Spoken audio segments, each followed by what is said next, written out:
नमस्कार, आदाब। Crime petrol Dastak में आप सबका स्वागत है।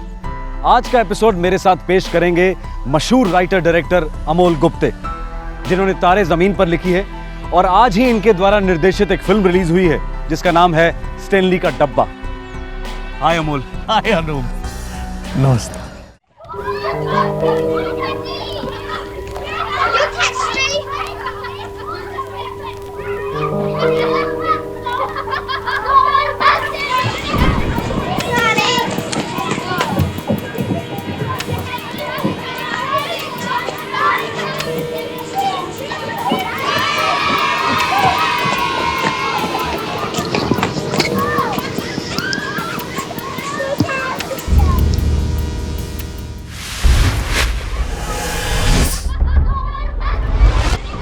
बहुत आसान है बच्चों की मासूमियत का फ़ायदा उठाना।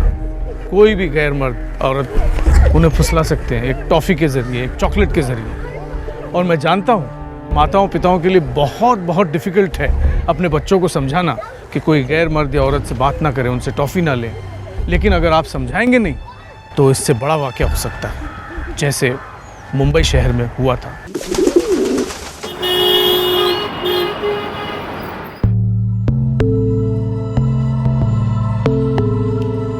कल रात सपने में आई थी माँ, साफ साफ बोली हैं सोनी टावर ए विंग में जाओ।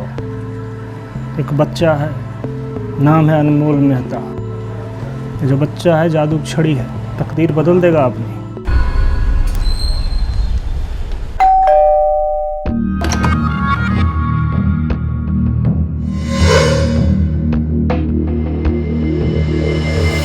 ओ राजू, तू तो बच्चों से बड़े जल्दी घुल मिल जाता है। अरे अपना जादू चला उस जादू की छड़ी पर।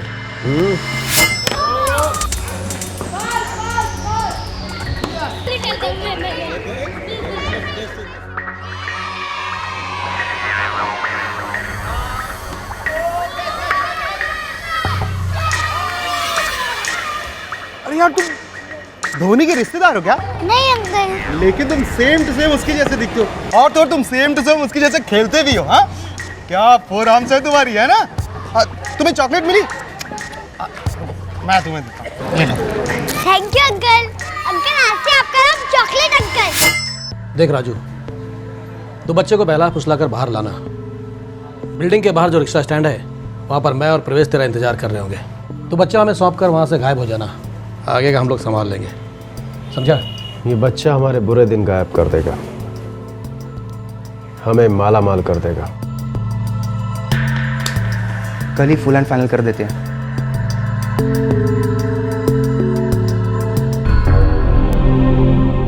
बारीकी से मुआयना किया गया, सटीक प्लानिंग की गई। एक हाउसिंग सोसाइटी, एक परिवार, एक बच्चा, तीनों को एक एक करके निशाना बनाया गया। एक खुशहाल अपर मिडिल क्लास परिवार, दिनेश मेहता एक कामयाब बिजनेसमैन, उनकी पत्नी शिवानी एक खुशहाल गृहिणी, उनकी बड़ी बेटी युविका जो 5वीं कक्षा में थी और छोटा बेटा अनमोल जो दूसरी कक्षा में पढ़ता था।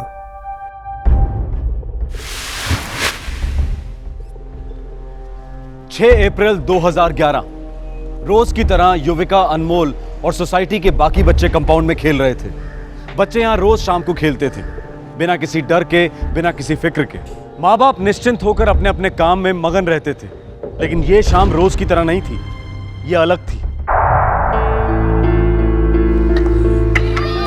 Zero, zero, zero, zero, zero,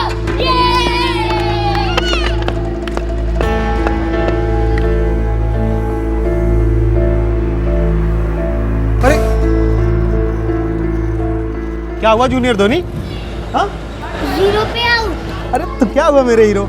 मुझे पता है कि तो सेकेंड इनिंग्स में ना जरूर सेंचुरी मारेगा। ये ले, तो ना पहले से अपना मुंह मीठा कर ले। अरे देखो धोनी, ये तो खेल है ना, इसमें आउट और नॉट आउट तो होता रहता है। और हाँ, जब तक सेंचुरी नहीं बनाना ना तब तक घर नहीं जाना। बताली?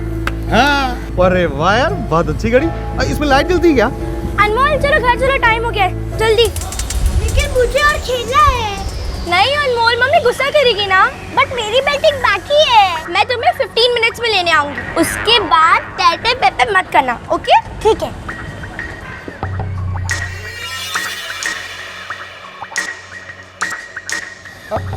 धोनी अपना जरा बैट दिखाओ तुम।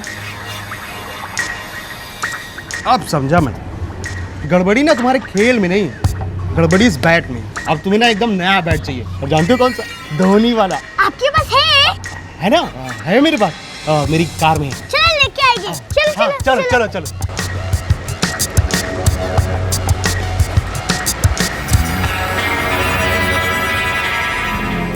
ए नीलेश, अनमोल कहाँ छे? पता नहीं, आउट करने के बाद वहाँ बैठ गया था। अनमोल,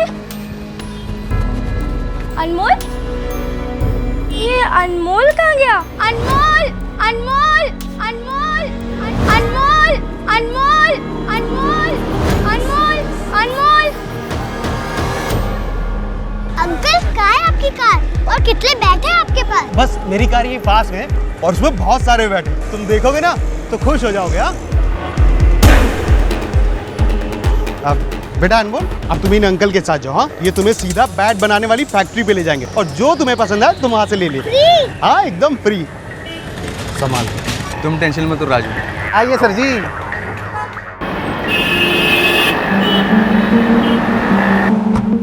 पापा, पापा अनमोल नहीं मर तो।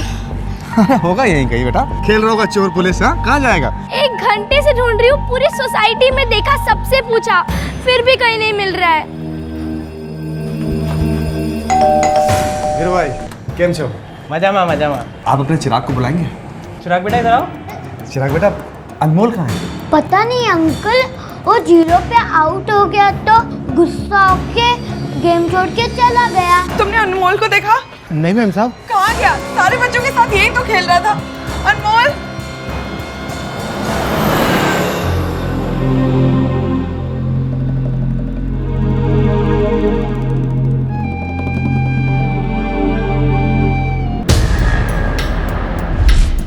अनमोल के माता पिता ने आस पड़ोस की हर जगह पर अनमोल को ढूंढा, पर अनमोल का कुछ पता नहीं चला। अनमोल के पिता ने तुरंत पुलिस को खबर की। मैंने उससे कहा था कि मैं तुम्हें 15 मिनट में लेने आऊंगी, पर जब मैं उसे लेने गई तो वो बात था ही नहीं। बेटा, आप ठीक से याद करने की कोशिश करो। जब आप घर जा रहे थे तो अनमोल वहीं बैठा था? हाँ। कुछ अजीब सा लगा आपको? कुछ भी? उसके हाथ में कुछ था। क्या? शायद चॉकलेट। वो चॉकलेट वाले अंकल कौन थे बच्चा लोग? जो चॉकलेट दे रहे, वो चॉकलेट अंकल थे। सिर्फ वो चॉकलेट नहीं देते थे हमें, जब हमारी बॉल खो गई थी तब उन्हें हमें नई बॉल ला कर दी थी। Very good. हमको नहीं पता साहब कुछ भी। फिर वो यहाँ कैसे था? साहब वो यहीं रहता था और बच्चों के साथ खेलता था। हमको लगा यहीं कहीं फ्लैट में किसी के घर काम करता होगा, इसलिए तुमने चेक करना जरूरी नहीं समझा? गलती हो गया साहब, आइंदा ध्यान रखूंगा। मिस्टर दिनेश, अब आपका फ़ोन अंडर सर्विलेंस है। दिनेश जी, आपकी बिजनेस में किसी से कोई दुश्मनी, किसी पर कोई शक हो आपको? नहीं। देखिए, मैं थोड़ा इंतज़ार करना पड़ेगा। अगर किडनैपिंग का मामला हुआ तो कोई ना कोई संदेशा ज़रूर आएगा। लेकिन तब तक क्या ऐसे ही बैठे रहेंगे? कुछ करेंगे नहीं? कुछ नहीं? जी नहीं, तलाश जारी रहेगी। देखिए सर, किडनैपिंग का केस मालूम होता है, वो आपको बहुत जल्द कांटेक्ट करेंगे।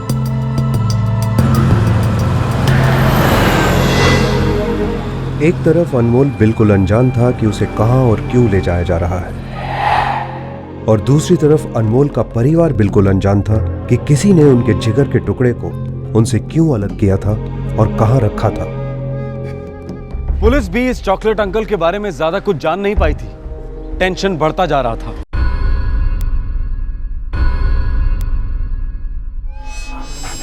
Good. Smell good. Smell. Good one. Move.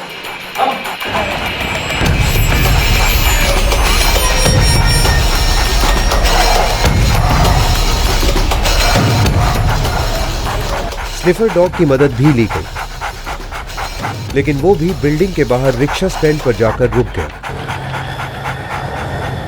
Rickshaw stand? लगता है ये चॉकलेट अंकल बच्चे को यहीं से ऑटो में बिठाकर लेकर गया होगा। सारे ऑटो ड्राइवर को साइड में लेता हूँ सर। कल किसी बच्चे को भाड़े पे लेकर गया था? नहीं सर। इधर कहीं दिखा स्टैंड पे भाड़ा लिया? पुलिस अपनी तहकीकात में लगी हुई थी। साथ साथ अनमोल के पिता दिनेश मेहता इंटरनेट के माध्यम से भी अनमोल का पता लगा रहे थे। हर एक ड्राइवर से पूछताछ की सर, किसी को अनमोल याद ही नहीं। लगता है इस चॉकलेट अंकल ने काफी दिनों से फील्डिंग सेट कर रखी है। फिर वो फिरौती की मांग क्यों नहीं कर रहा सर?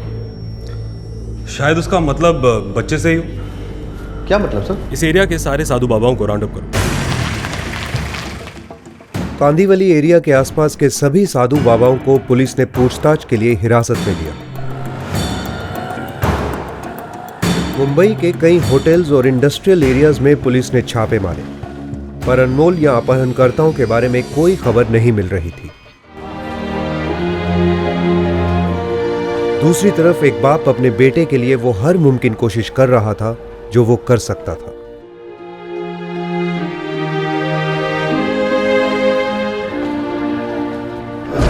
लोगों तक पहुंचने के सारे जरिए अपनाए गए। अनमोल की खोज में उसके पिता और पुलिस चप्पा चप्पा छान रहे थे। ये केस सियासती दरवाजों पर भी दस्तक देने लगा।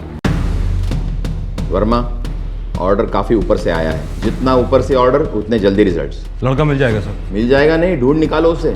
बिल्कुल सही सलामत वर्मा। Yes sir.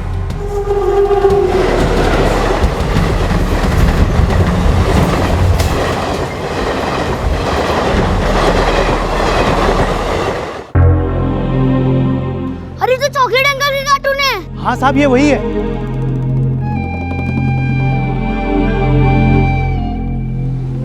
सर इस आदमी को जरा ध्यान से देखिए, हो सकता है कभी चॉकलेट खरीदी हो आपकी दुकान से। सर ज्यादातर कस्टमर तो रेगुलर हैं, कोई नया आता है तो याद रहता है। इसको पहले कभी नहीं देखा सर। इस आदमी को देखा है? शायद बॉल वगैरह कुछ खरीदने आया हो। नहीं साहब, इधर आया नहीं। यहाँ आया ना, आपको बताऊंगा नहीं, इधर ही दफन कर दूंगा। रिलैक्स, आएगा तो फोन करो। इस आदमी को देखा है आपने कभी? नहीं साहब, मैंने इस आदमी को कभी नहीं देखा। पक्का? गारंटी के साथ बोल सकता हूँ, नहीं देखा। Thank you.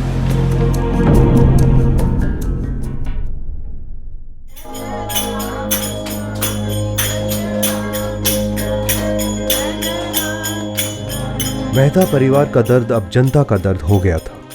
सारा इलाका बच्चे की वापसी के लिए ईश्वर से फरियाद कर रहा था।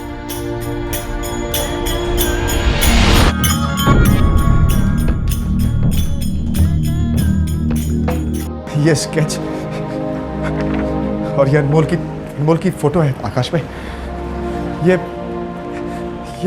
हर न्यूज़पेपर के फ्रंट पेज पर छपना चाहिए। सर बिल बहुत बड़ा आएगा। मेरे बच्चे से बढ़कर तो नहीं आएगा ना आकाश में।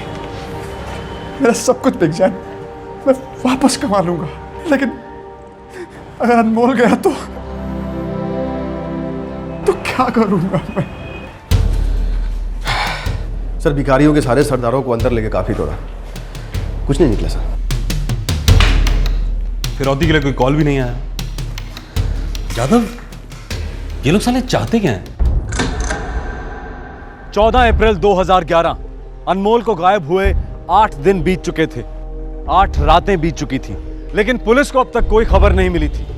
दिन रात मेहनत करने के बावजूद ना तो अपहरणकर्ताओं का पता चला था और ना ही उनके इरादों का।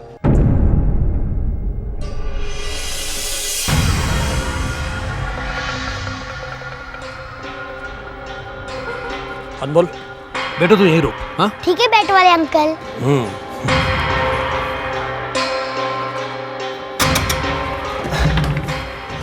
जयराम जी। हाँ जयराम जी की। ये बच्चा कौन है? अनाथ है बेचारा। अनाथ है? अरे तो भाई हियाँ काहे लाए? कहीं अनाथ आश्रम ले जाओ ना। अरे वक्त आने पर इसे सही जगह पर पहुंचा दूंगा। अभी फिलहाल यहीं रहेगा हमारे साथ। पर हियाँ कैसे रहेगा? अरे यहाँ नहीं, वो नदी किनारे तुम्हारी कुटिया है ना, हाँ। उसमें। लाओ चाबी दो।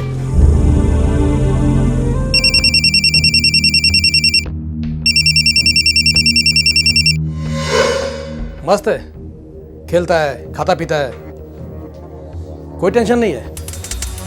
यहाँ तो मतलब बहुत बुरा हाल है। पुलिस तो मतलब छूट गई है। क्या बक रहे हो शुक्ला? बच्चे के बाप को अभी तक फोन नहीं किया तुमने? अरे कैसे करता फोन? ये हमारे लल्लन जी है ना, वो तो एकदम हीरो है, हीरो।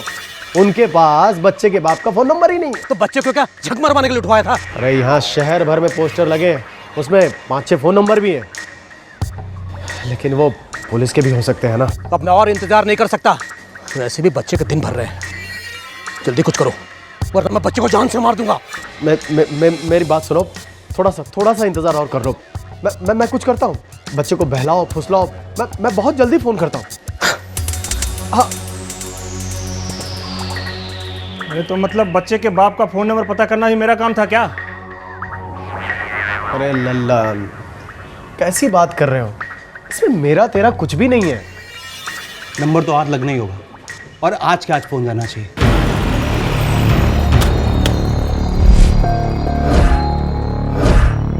अगले दिन अपहरणकर्ताओं को अखबारों में छपे इश्तेहार से अनमोल के पिता का फोन नंबर मिल गया।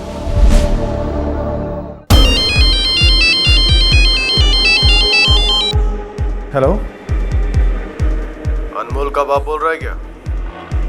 हाँ, मैं बोल रहा हूँ। हाँ, आप कौन बोल रहे हैं? 1 करोड़। हाँ, आप ले जाइए, आप अभी ले जाइए। लेकिन मेरे अनमोल को, मेरा अनमोल कैसा है? मेरी उससे बात करवा सकते हैं प्लीज? हेलो, आपको मेरी आवाज आ रही है? हेलो, पैसे रेडी रख, फिर फोन करूंगा। और हीरो मत बनना, समझा क्या? नहीं तो तेरे बच्चे का काम तमाम कर दूंगा। नहीं, ऐसा मत कीजिएगा प्लीज। आप हेलो, आप जब चाहिए, जितना चाहिए उतना पैसा ले जाइए मेरे से। सुनिए, hello,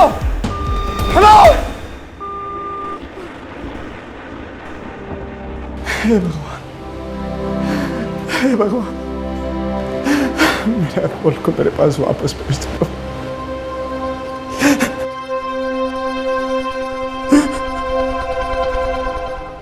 sir, mud island PCO से फोन आया था सर।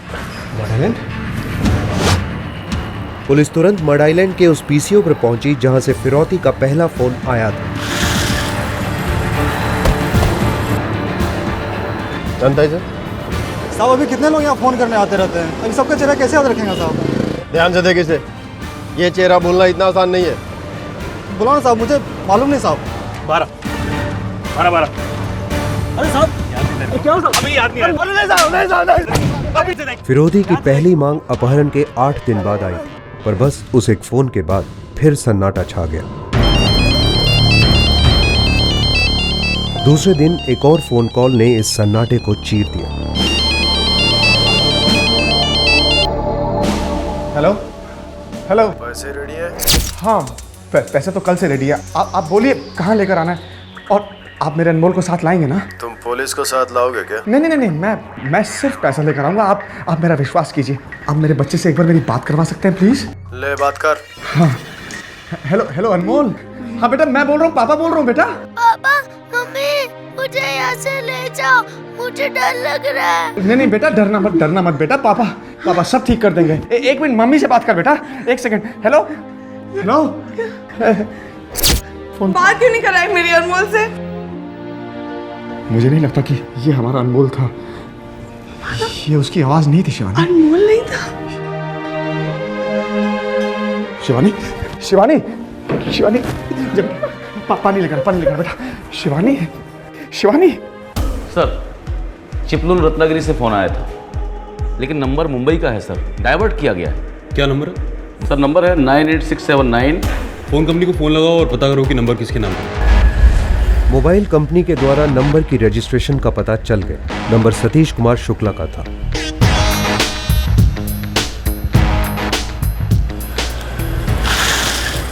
सतीश कुमार शुक्ला उस बेकरी का मालिक था जहां सारी साजिश रची गई थी। शुक्ला का अंदर है। आप कौन? उसका बाप।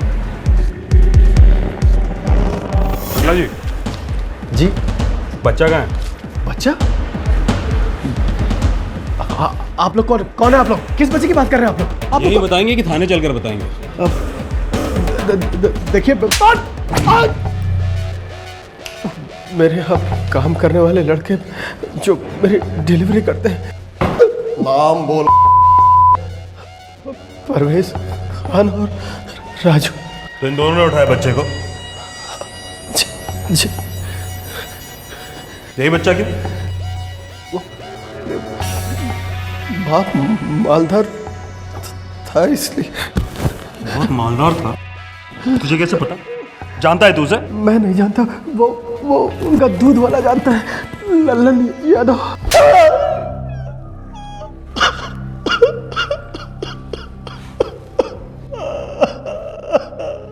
कहाँ है बच्चा? मैं नहीं जानता साहब।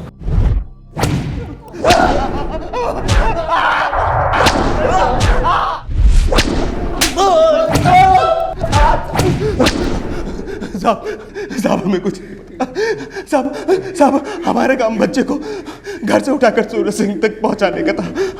साहब अब बच्चा सूरज सिंह के पास में। सूरज सिंह का है? पता तो नहीं साहब, सिर्फ फोन पे बात करता है।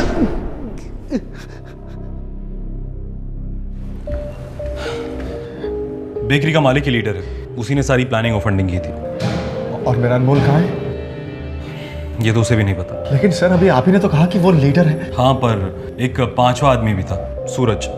अनमोल उसी के पास है। लेकिन अनमोल है कैसा, कुछ तो बताया होगा उन लोगों ने, कोई तो बात। ठीक ही होगा दिनेश जी। देखिए अब हमें हिम्मत नहीं हारनी है, जल्दी ही आपका अनमोल आपके साथ होगा। दिनेश जी, आपका अनमोल मेरे लिए मेरे बेटे जैसा है। आप ही की तरह पिछले 12 दिनों से ना हमने कुछ खाया है ना सोए।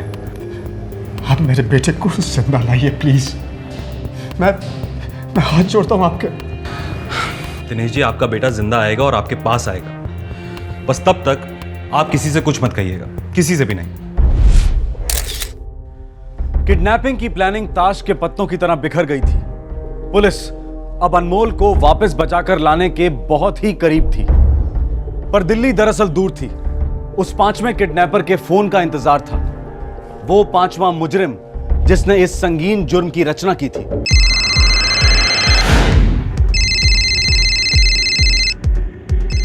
उठ, पढ़ो। चले, बात कर। तो जितना बोला है उतना ही बोल। एक भी शब्द कम ज्यादा बोला तो साले यहीं ठोक देंगे। हाँ सूरज। शुक्ला जी, मैं पिल्ले की आयागिरी करते करते पक चुका हूँ। सुना आपने? बोलो इसके बाप से कि मेरी तनख्वाह तुरंत दे दे, वरना साले को ले जाकर नदी में डुबोऊंगा। सूरज, उसके बाप से बात हो चुकी है, वो शाम को माल लेकर आ रहा है। कल सुबह तक तुम्हारा हिस्सा मिल जाएगा। कहाँ लेकर आ रहा है नोट? दहीसर। अरे दहीसर कोई रुमाल के साइज का क्या शुक्ला जी? दहीसर स्टेशन।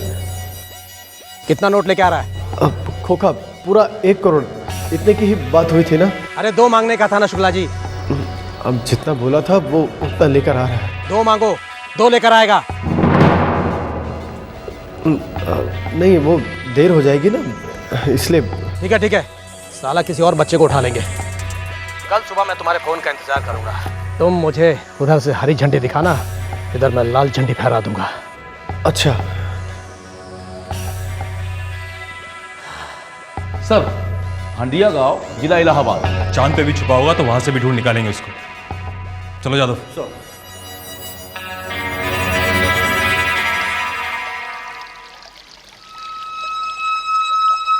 वो साला बच्चे का बाप, उसने फोन पर बच्चे की आवाज सुनी भी नहीं। हाँ, या फिर सुनी होगी और समझ गया होगा कि बच्चा उसका नहीं है। गड़बड़ है, जरूर कुछ गड़बड़ है। अगर मेरी टीम को एसटीएफ का बैकअप मिलेगा तो बहुत अच्छा होगा। Oh good, thank you. STF की क्रैक कमांडो टीम तुम्हारे बैकअप के लिए तैयार है। उस लड़के को वापस ले आओ वर्मा। वो लड़का अब हम सबका लड़का है। Yes sir. उसी दिन मुंबई पुलिस की टीम इलाहाबाद के लिए रवाना हुई। बैट वाले अंकल, मेरे पापा मुझे कब ले आएंगे? बेटे, मैं तुझे खुद मुंबई लेकर जाऊंगा। हम मुंबई कब जाएंगे? कल सुबह हम मुंबई पहुंच जाएंगे। यस।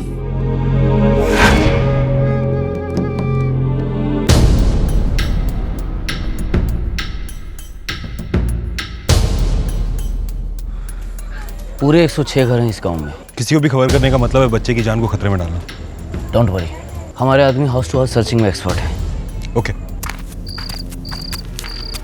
मुंबई पुलिस और एसटीएफ की टीम ने सारे गांव की स्कैनिंग की और आखिरकार उस घर तक पहुंची जो सूरज सिंह के रिश्तेदार का घर था।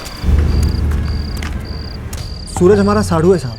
तो कहाँ है तुम्हारा साढ़ू? साहब, नदी किनारे हमारी एक छोटी सी कुटिया है। साहब, आप लोग ऐसे पूछ रहे हैं, कोनो लफड़े वाली बात तो नहीं है ना? उसके साथ कोई बच्चा भी है ना साहब? वो कह रहा था कि वो अनाथ बच्चा है, वो उसे बम्बई से लाया है। तो नदी किनारे जहाँ तुम्हारी एक कुटिया है वहाँ में लेके चलो।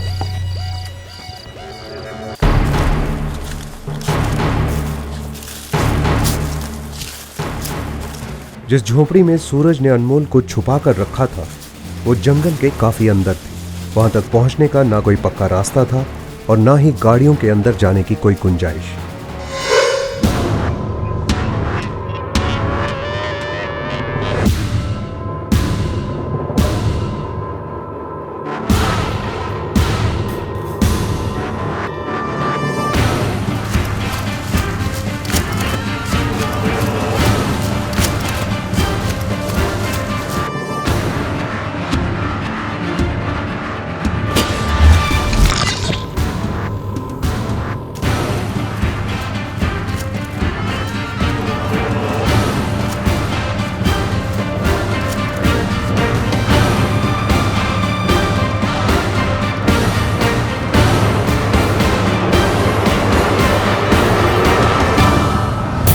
साहब वो रहा हमारी झोपड़ी।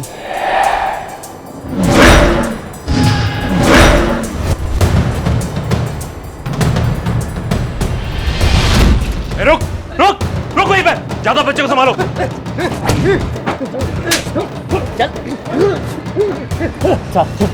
बाहर लेके चलो, बाहर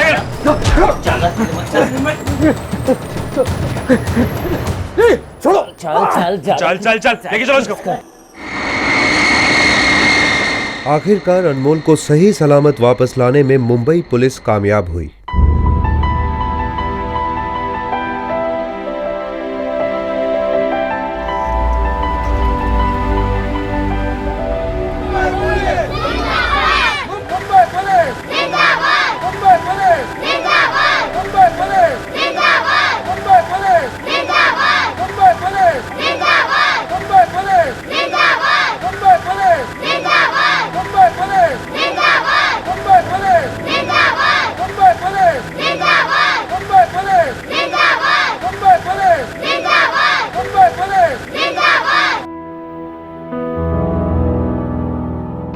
एक बेकरी का मालिक, उसके 2 डिलीवरी बॉयज, एक दूध वाला और एक रिक्शा ड्राइवर, ये सभी एक बच्चे की जान को दांव पर लगाकर अपनी जेबें भरना चाहते थे, पर मुंबई पुलिस ने उनके इरादे नाकाम कर दिए। चॉकलेट अंकल को बच्चों का दिल और उनका भरोसा जीतने में ज्यादा वक्त नहीं लगता, और माँ बाप के नाक के नीचे से उनको अगवा करना उससे भी कम वक्त लगता है। क्राइम पेट्रोल दस्तक में आप सभी दर्शकों का एक बार फिर से स्वागत है।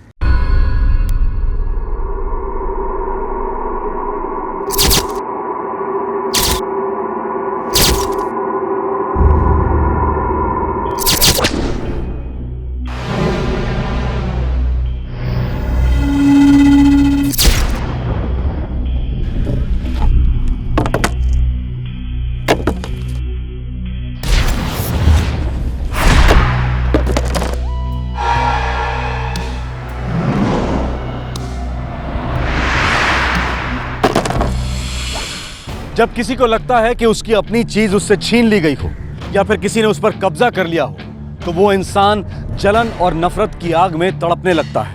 ये नफरत एक विकृत रूप धारण कर लेती है और अपने आप को पीड़ित समझने वाला गुनहगार हिंसा को जायज समझने लगता है। ये नफरत जुर्म की दस्तक है और इस दस्तक को नजरअंदाज करना घातक साबित हो सकता है। 24 जनवरी 2011, उत्तर प्रदेश।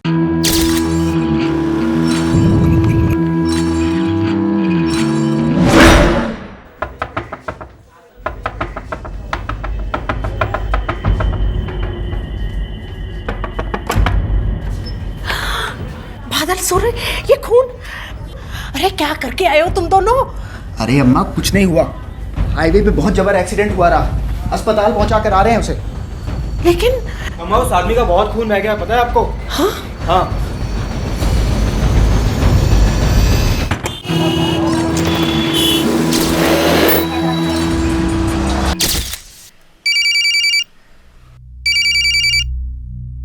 ये किसका नंबर है? हेलो हेलो, हाँ दर्शन बोल रहे हैं। आप कौन?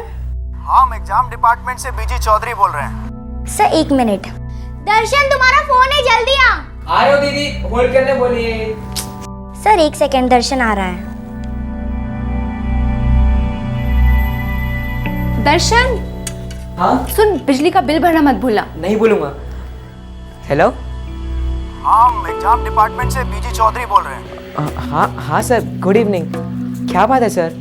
अरे तुम्हारा ये बोर्ड एग्जाम के फॉर्म पर तुम्हारा फोटो नहीं है? नहीं सर, मुझे याद है, मैंने चिपकाया था। अरे भूल गए होगे या गिरगिरा गया होगा कहीं। देखो, आज हम सारे फॉर्म लेके लखनऊ जा रहे हैं। तुम्हारा नंबर भी यही फॉर्म से ही मिला हमें। थैंक यू सर, लेकिन आप क्या कर सकते हैं? अरे बिना फोटो के तुम्हारा फॉर्म रिजेक्ट हो जाएगा। हमारी गाड़ी में अभी आधा घंटा बाकी है, तुम यहीं बस स्टॉप पर आ जाओ, यहीं फोटो भी चिपका देंगे। अच्छा ठीक है सर, मैं अभी निकलता हूँ। लेकिन आप कहाँ पर हैं? ये जो आलमबाग बस स्टैंड के सामने जो लेटर बॉक्स है ना, वहीं पर है हम। और सुनो, देर मत करना। अच्छा ठीक है सर, मैं अभी निकलता हूँ। क्या हुआ भाई? दीदी, वो मेरे एग्जाम फॉर्म पर फोटो नहीं है। तो इसमें नया क्या है? हमेशा की तरह तू भूल गया होगा। दीदी, अगर मैंने आधे घंटे में फोटो नहीं चिपकाई तो मैं इस साल एग्जाम नहीं दे पाऊंगा। तो फिर जा ना। हेलो, प्रणाम पापा। खुश रहो। अच्छा बेटा दर्शन, तुम्हारे कॉलेज से किसी बीजी चौधरी नाम के टीचर का फोन आया था बेटा? हाँ पापा, वो फोटोग्राफ के बारे में ना। इतनी जरूरी बात तुम भूल कैसे गए बच्चे? जाओ जल्दी जाओ, आलमबाग बस स्टॉप पे तुम्हारा इंतजार कर रहे हैं वो। हाँ पापा, बस निकल ही रहा था। तुम्हारे पास कोई ढंग की फोटो तो है ना? हाँ पापा, है मेरे पास। अच्छा, काम पूरा होते ही फोन करना, ठीक है? इतना भुलक्कड़ है ना, सच कहती हूँ, मुझे तो ये बिल्कुल ठीक नहीं लग रहा है। क्या ठीक नहीं लग रहा? हम यहाँ, हमारे तीनों बच्चे वहाँ। बच्चे? अब बच्चे कहाँ रहे वो? अच्छी खासी देखभाल कर लेते हैं, अपनी भी और एक दूसरे की भी। यहाँ पे भी तो हो सकती है ना, वो भी अच्छे से। लेकिन आप है कि सुनते ही नहीं, अपनी मन के किए जाते हैं। यहाँ कॉलेज है, नौकरियां हैं। दर्शन की माँ, वहाँ हमारे बच्चों के सामने पूरी दुनिया खुली पड़ी है समेटने के लिए। तुम क्यों परेशान होती हो? अच्छा ही होगा इन तीनों का। इलाहाबाद स्टेशन के लिए बस 4:15 पर छूटेगी। मनोज कुमार यूपी 9714 के ड्राइवर जल्दी से जल्दी टिकट ऑफिस में आ जाए।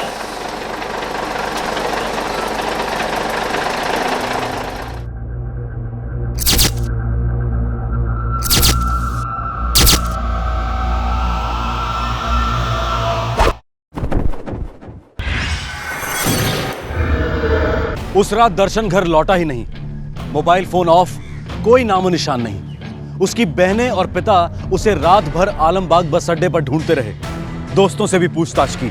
हर मुमकिन कोशिश के बाद हताश हालत में तीनों तालकटोरा पुलिस स्टेशन पहुंचे। कोई बीजी चौधरी नाम के टीचर थे, उन्होंने ही फोन किया था।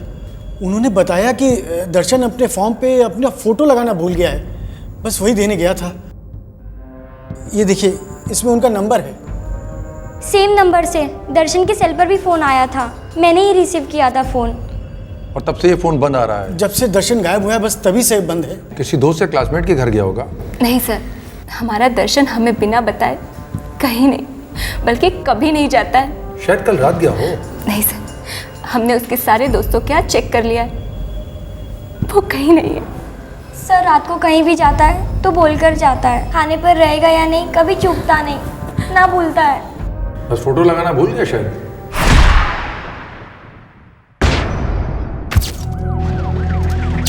पुलिस उसी वक्त दर्शन के स्कूल पहुंची। अब टीचर लोगों का हम खबर कहाँ रखेंगे साहब, हम तो बस चौकीदारी करते हैं। खबर नहीं रखते तो चौकीदारी क्या खाक करते हो? प्रिंसिपल का नंबर दो। साहब मेरे पास नंबर नहीं है। किसी के पास तो है? साहब दफ्तर में सभी के पास नंबर है, लेकिन मैं उन सभी को नहीं जानता। ठीक है, दफ्तर खुलवाओ, और चाबी नहीं तो ताला तोड़ दो। नहीं साहब, चाबी है ना मेरे पास, लेकिन अंदर कोई नहीं है। चलो।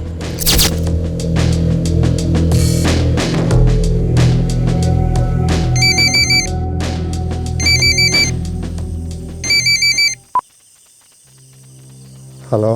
हेलो, प्रिंसिपल साहब। हाँ, मैं सिंह बोल रहा हूँ। आप कौन? पुलिस। बात क्या है? कुछ हुआ है क्या? आपसे एक अर्जेंट बात करनी है, फौरन मिलिए।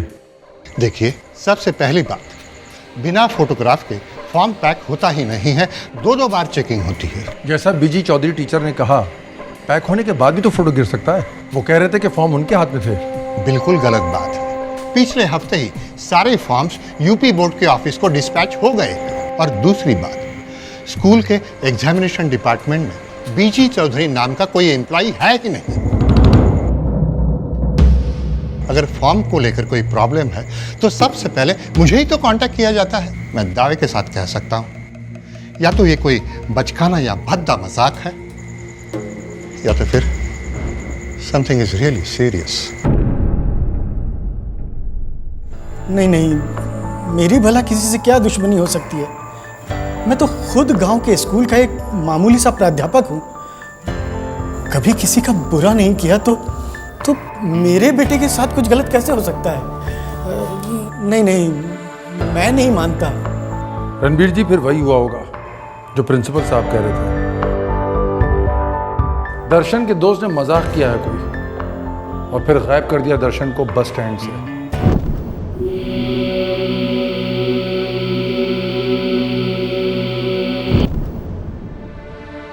शाम के 4 बजे थे। बस स्टैंड पर भीड़ भाड़ होती है, ऐसे में कोई आपके लड़के को जबरदस्ती कैसे उठा सकता है? किसी जान पहचान वाले के साथ ही गया होगा। किसके साथ गया होगा? कहां तलाशूं उसे? अरे क्या फर्क पड़ता है? हाँ? बेटा तो गया ना हमारा, बड़ा शहर खा गया हमारे बच्चे को। हमेशा से कहती थी मैं आपको कि मत भेजो हमारे बच्चे को शहर, लेकिन आपने मेरी एक बात नहीं सुनी, बस अपने ही करते रहते हैं। अम्मा, रोने से क्या होने वाला है? मैं कहती हूँ ना, दर्शन को कुछ नहीं हुआ है। गया होगा किसी दोस्त के पास, सेल फोन भूल गया होगा। भूला कर तो है ही वो। अरे मोबाइल से फोन होता है क्या? सिक्का डाल का फोन नहीं हो सकता? अम्मा, कैसे समझाऊं तुम सबको मैं? अम्मा, मेरा जी बहुत घबरा रहा है, मेरा जी बहुत घबरा रहा है।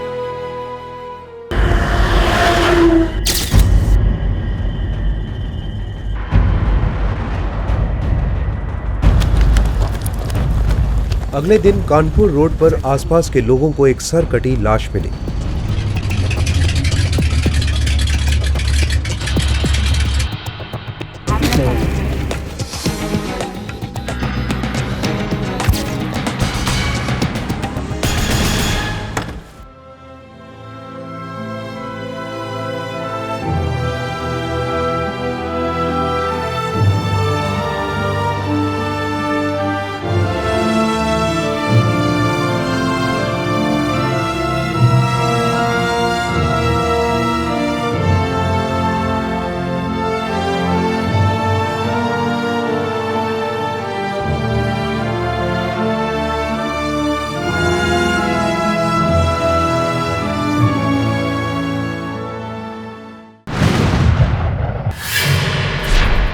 एक गुमराह करने वाला फोन कॉल, बस उसी एक फोन के बाद 17 साल के दर्शन यादव का सर अलग और धड़ अलग मिलता है।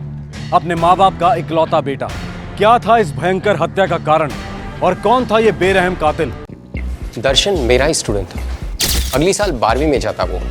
यानी 11वीं बोर्ड एग्जाम का फॉर्म आप ही ने चेक करके स्टेट बोर्ड ऑफिस भेजा था? जी। फोटोग्राफ लगा था? बिल्कुल लगा था सर। कैसा था वो क्लास में? Good, very good student. कभी किसी के साथ लड़ाई मारपीट? नहीं, वेल बिहेव था दर्शन। देखिए, हमारे स्कूल में डिसिप्लिन बहुत सख्त है। यहाँ मारपीट का कोई सवाल ही नहीं पैदा होता। हर एक पे कड़ी नजर रखी जाती है। यानी किसी की दर्शन पर कड़ी नजर थी। वो जानता था कि दर्शन का एग्जाम फॉर्म भेजा जा चुका है और इसी जानकारी का उसने फायदा उठाया। दर्शन को फांसा, उसे ये मानने के लिए मजबूर किया कि उसके फॉर्म में कोई कमी है। देखिए, हमारा जो एडमिनिस्ट्रेटिव स्टाफ है हर चीज में बहुत सावधानी बरतता है। कोई न्यूज लीक नहीं होती। क्यों? आपके स्टाफ में से भी कोई हो सकता है? ऐसा कोई क्यों करेगा? वो भी बस स्टॉप पर बुलाकर एक फोटोग्राफ देने के बहाने? No, I don't believe this is highly impossible.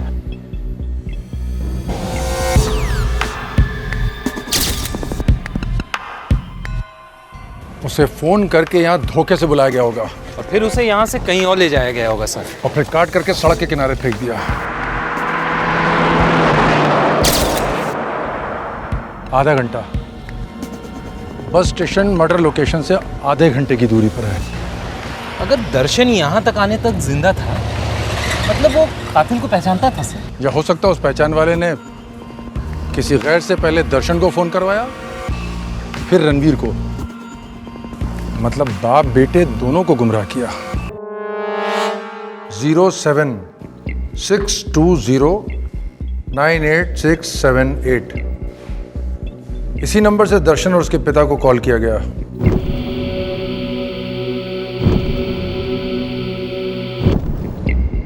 ये प्रीपेड सिम कार्ड है सुरेश। सिम 12 जनवरी यानी आज से 2 हफ्ते पहले एक्टिवेट हुआ और सिर्फ 2 ही कॉल किए गए हैं सर इस नंबर से। और दोनों 24 जनवरी को, एक दर्शन को और दूसरा उसके फादर रणवीर को। और ये दोनों कॉल लखनऊ के आलमबाग वेस्ट एंड से किए गए हैं। सर ये सिम इसी काम के लिए खरीदा गया होगा और यही सिम कार्ड उस कातिल का खेल बिगाड़ेगा।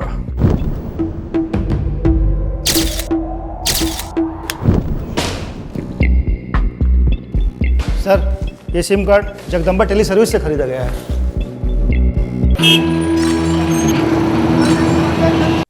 ये रहा रजिस्टर सर, 12 जनवरी को खरीदा गया था सर। सारी डिटेल्स रखता हूँ मैं सर अपने पास। इसका फॉर्म? जी सर, 1 मिनट। हाँ सर, ये फॉर्म्स। जिस मोबाइल नंबर से दर्शन को फोन आया था वो सिम कार्ड किसी सर्वेश सिंह के नाम पे खरीदा गया था और एड्रेस लखनऊ के मायापुरी इलाके का था। सर पिन कोड भी सही है, सड़क भी सही और गली भी, लेकिन मायापुरी नाम की ना कोई बिल्डिंग है और ना ही कोई घर। ये एड्रेस नहीं, माया जाल है सुरेश। बड़ा ही पेचीदा जाल बुना गया है सर। और ये जाल बहुत सालों से बुना जा रहा था। क्या मतलब सर? मतलब ये कोई बहुत पुरानी दुश्मनी का मामला लगता है। शायद दर्शन तब पैदा भी नहीं हुआ था।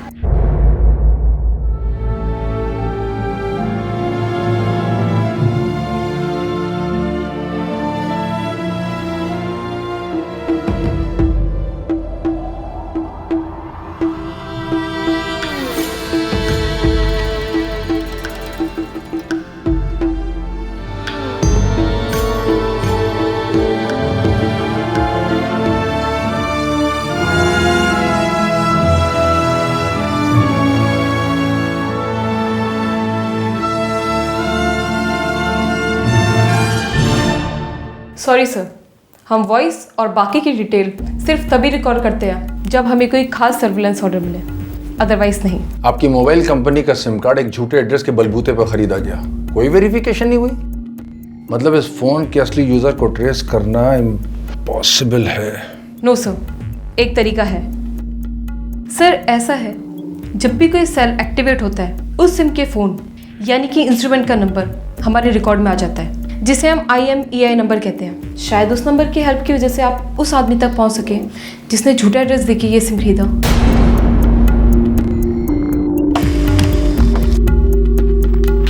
लीजिए सर, उस फोन का IMEI नंबर।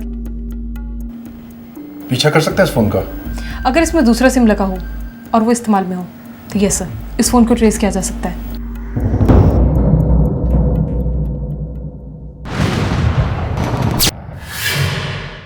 मॉडर्न टेक्नोलॉजी दो धारी तलवार है। एक तरफ जुर्म की दुनिया के लिए वरदान साबित हुई है तो दूसरी ही तरफ कानून के रखवालों के लिए रामबाण भी साबित हुई है। अब इस केस में देखिए, गुनहगारों ने गलत तरीके से सिम कार्ड हासिल करके पहली बाजी तो मार ली, लेकिन टेक्नोलॉजी उनसे 2 कदम आगे थी। कातिलों को इस बात की भनक तक नहीं थी कि उनका सेलफोन अब पुलिस के पंजे से सिर्फ एक झपट्टा दूर है। पुलिस ने उस IMEI नंबर के सेलफोन को ट्रेस किया। खुशकिस्मती से वो फोन एक्टिव था। कसम से हमें कुछ नहीं पता प्रेरणा, कभी भी कुछ भी हो सकता है। कॉलेज छूट सकता है हमारा। चुप, ऐसी फालतू बातें मत करो प्लीज। तुमने 2 साल कंप्लीट किए हैं, बाकी भी कर लोगे। फीस आसमान से टपकेगी क्या? नहीं, तुम्हारे पसीने से टपकेगी। पार्ट टाइम नौकरी कर लो, कॉल सेंटर ज्वाइन कर लो। मैंने वो सब सोच लिया है प्रेरणा, किसी भी सूरत में पूरी फीस के पैसे जमा नहीं हो सकते। किसी से लोन ले सकते हो बाकी के पैसे। मतलब भीख मांगू? मैंने ऐसा तो नहीं कहा। पर मतलब तो वही है ना, हाथ फैलाऊं, सस्ता हो जाऊं। नहीं प्रेरणा, वो हमसे नहीं होगा। हम लोगों की पोजीशन ही कुछ और थी, पता है? वो साली जमीन नहीं चली गई होती तो ये दिन नहीं देखना पड़ता हमें। कम ऑन यार, बार बार उस जमीन के बारे में बात करने से असलियत चेंज तो नहीं होगी ना? क्यों नहीं बदल सकती? सवाल एक कागज के टुकड़े का है। आज उस मनोज के नाम पर है, कल हमारे नाम पर हो सकती है। नंबर ले लो। जिस आदमी का फोन हमने सर्विलेंस पे डाला था वो किसी प्रेरणा से बात कर रहा था। आप किसी प्रेरणा को जानते हैं? नहीं। उन दोनों की बातचीत में एक मनोज का जिक्र हुआ। किसी मनोज को जानते हैं आप? मनोज? मनोज हमारे चचेरे भाई का नाम है। हाँ, हमारे सगे छोटे भाई का बेटा है मनोज यादव। अभी उसके नाम कोई ज़मीन का ट्रांसैक्शन हुआ है? हाल फिलहाल में से कोई ज़मीन मिली है? हाँ मिली है, हम ही ने दी है। क्यों? दरअसल गांव में हमारी एक पुश्तैनी जायदाद थी जिसका एक छोटा सा हिस्सा मनोज को मिलना था, सो दे दिया उसे। कौन सा गांव? कहाँ है ये ज़मीन? Madhavganj, district Hardoi. Sir, number trace हो गया है 8760589688। रणवीर जी, ये आदमी आपकी पहचान का है, शायद आपका कोई रिश्तेदार हो। इंस्पेक्टर साहब, ये नाम प्रेरणा शायद तो कहीं सुना है। याद कीजिए, कहाँ सुना आपने? हाँ इंस्पेक्टर साहब, ये 8-10 दिन पहले की बात है। गांव में छत पर हम अपने चचेरे भाई सूरज भैया और बादल भैया के साथ थे।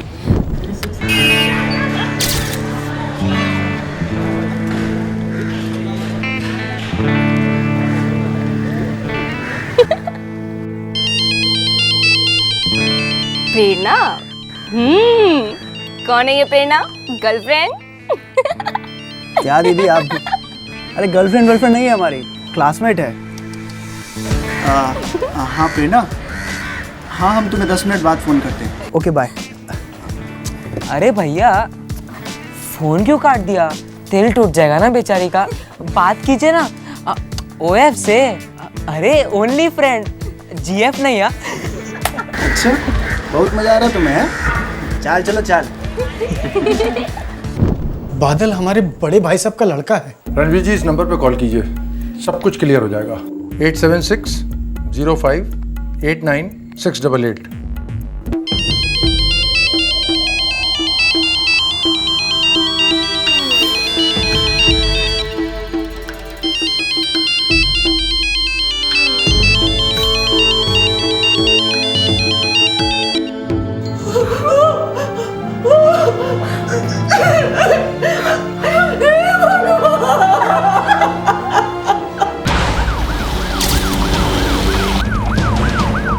मतलब उन दोनों को यही होना चाहिए।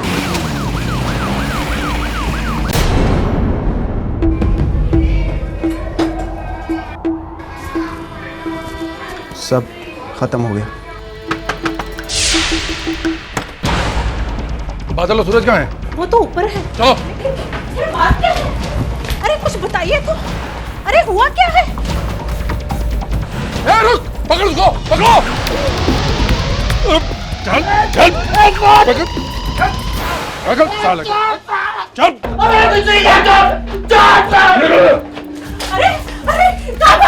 क्या हो रहा है? आपके बेटे को गिरफ्तार करने आए हैं। काहे? बताओ, कौन सा पुण्य का कार्य किया तुमने? बोल।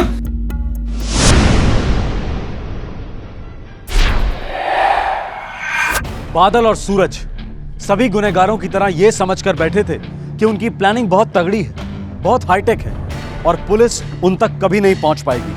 पर खून की बू बहुत तेज होती है, खासकर एक मासूम, नाबालिग और बिल्कुल निर्दोष लड़के के खून की बू। पुलिस को तो सूंघ ही लेना था। हेलो, हाँ हम एग्जाम डिपार्टमेंट से बीजी चौधरी बोल रहे हैं। हाँ सर, गुड इवनिंग। क्या बात है सर? अरे ये बोर्ड एग्जाम के फॉर्म पर तुम्हारा फोटो नहीं लगा है? नहीं सर, मुझे याद है, मैंने चिपकाया था। अरे भूल गए होगे या गिरगिरा गया होगा कहीं।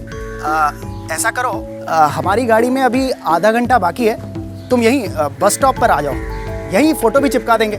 अच्छा ठीक है सर, मैं अभी निकलता हूँ। लेकिन आप कहाँ पर हैं? ये जो आलमबाग बस स्टैंड के सामने जो लेटर बॉक्स है ना, बस वहीं पर हैं हम। अच्छा ठीक है सर, मैं अभी निकलता हूँ। अब रणवीर चाचा को फोन लगाते हैं। परफेक्ट भैया, कभी किसी को शक नहीं होगा। हमने वो सिम छोटा एड्रेस देके हासिल किया, सिर्फ इसी काम के लिए। इलाहाबाद स्टेशन के लिए बस 4:15 पर छूटेगी।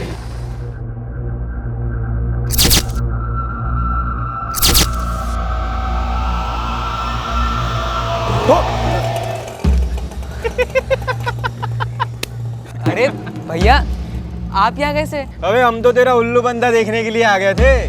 फोटो लाया कि नहीं फोरम पे चिपकाने के लिए? आपको कैसे पता? अबे खिंचाई कर रहे थे तुम्हारी, समझा नहीं अभी तक? अरे पीजी चौधरी नाम का कोई टीचर है तुम्हारे स्कूल में? नहीं तो फिर? अबे तो तू कैसे मान गया? अबे एक नंबर का बेवकूफ और उल्लू है तू। ऐसे चुटकी बजाकर हमने तेरे को उल्लू बनाया। थैंक गॉड भैया। पता है मैं कितना डर गया था, क्योंकि मैंने तो फॉर्म पे फोटो लगाया था। अरे फोटो तो तुम्हारी ये वाली लगानी चाहिए थी, एकदम डरी डरी सहमी हुई, है ना? जरा थोड़ा रिलैक्स ना छोटे, थोड़ा स्माइल वाइल कर। चलो तुम्हें खुली हवा में सैर करा के लेके आते हैं, अपने आप स्माइल आ जाएगी। चलो भैया। लेकिन कहाँ पर, कहाँ जा रहे हैं हम लोग? अरे बाइक है ना अपने पास, आज तुम्हें जन्नत की सैर कराते हैं, समझे? चलो। अरे चल भैया, अरे चल ना।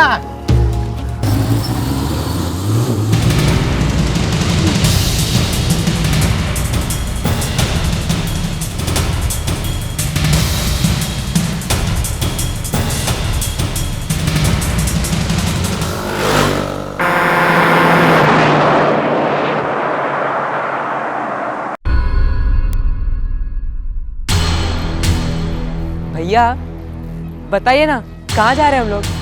क्या सरप्राइज है? अबे तुम तो ऐसे खुश हो रहे हो जैसे कतरीना कैफ से मिलवाने ले जा रहे हैं। अबे काहे इतना उछल रहे हो बे? हैं? अरे गंगा मैया के पास जाएंगे, मस्त भजिया जलेबी खाएंगे और घर जाएंगे, क्या समझे? ठीक है भैया। भैया मैं दीदी को फोन करके बोलते दूँ कि मैं खाने पे नहीं हूँ, 1 मिनट। अरे पगला गए हो क्या? अरे उन्हें सरप्राइज देंगे। सरप्राइज मतलब समझते हो? लेकिन भैया वो खाना बनाना शुरू करेंगे थोड़ी देर में। अरे लेकिन उससे पहले मिल जाएगा ना उन्हें सरप्राइज।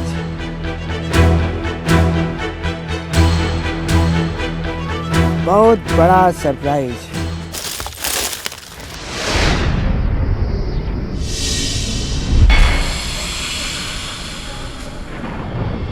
भैया बुरा मत मानिएगा, लेकिन मुझे ऐसा क्यों लग रहा है कि बात कुछ और है ना? बिल्कुल सही कहा तुमने।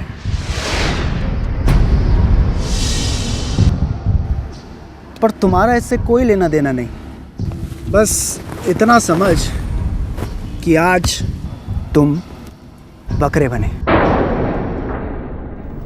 कमीने, तूने मेरे बेटे को मारा। छोड़ोगे नहीं।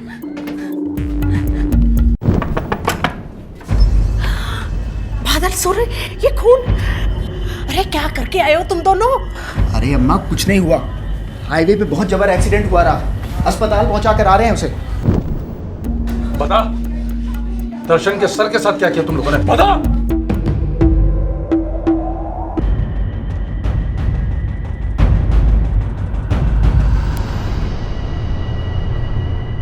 बहा दिया गंगा मैया में, ताकि बॉडी को कोई पहचान ना पाए।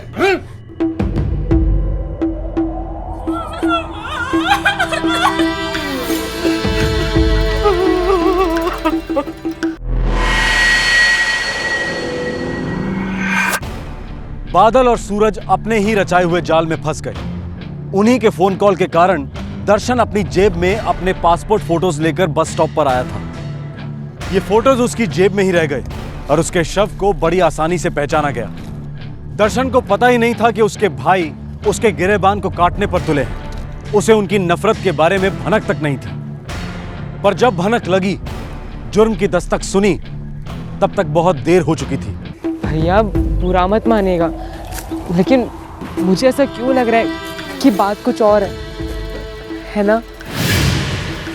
रणवीर चाचा ने पुश्तैनी जमीन का हिस्सा दूसरे चाचा के बेटे मनोज के नाम कर दिया। हमें कुछ नहीं मिला। हमारी हालत खस्ता थी, लेकिन किसी को इस बात की फिक्र नहीं थी।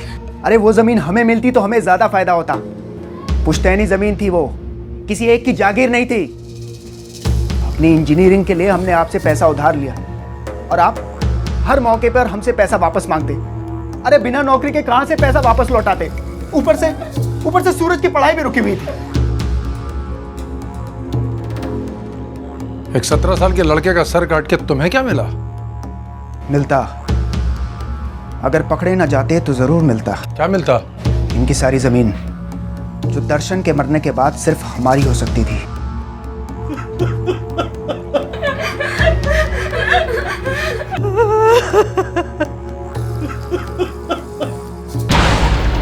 दर्शन के कटे हुए सर की तलाश पूरे 1 हफ्ता चली, पर गंगा मैया की मर्जी कुछ और ही थी। दर्शन के सर को उसने अपने अंदर ही कहीं छुपा लिया था। वो पुलिस के हाथ लगा ही नहीं।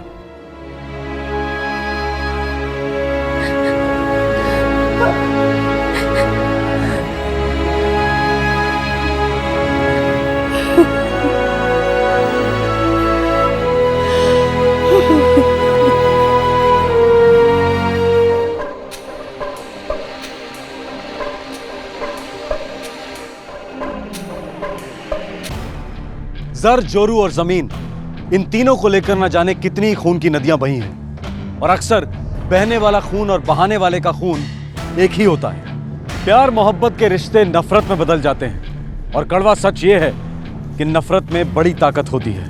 नफरत के बीज होने वाले जुर्म की दस्तक देते हैं। इन बीजों को वक्त पर पहचान कर मिटा देना बहुत जरूरी है, वरना नफरत को नासूर बनने में ज्यादा वक्त नहीं लगता और फिर अक्सर काफी देर हो चुकी होती है। जैसा कि आज के केस में हुआ, मासूम बेकसूर दर्शन यादव अपने ही भाइयों के हाथों मारा गया। हर जुर्म दस्तक देता है। ध्यान से सुनिएगा, जानें बच सकती हैं। जय हिंद। इस तरह के और भी एपिसोड देखने के लिए हमारे चैनल को सब्सक्राइब करें और बेल आइकन दबाना ना भूलें।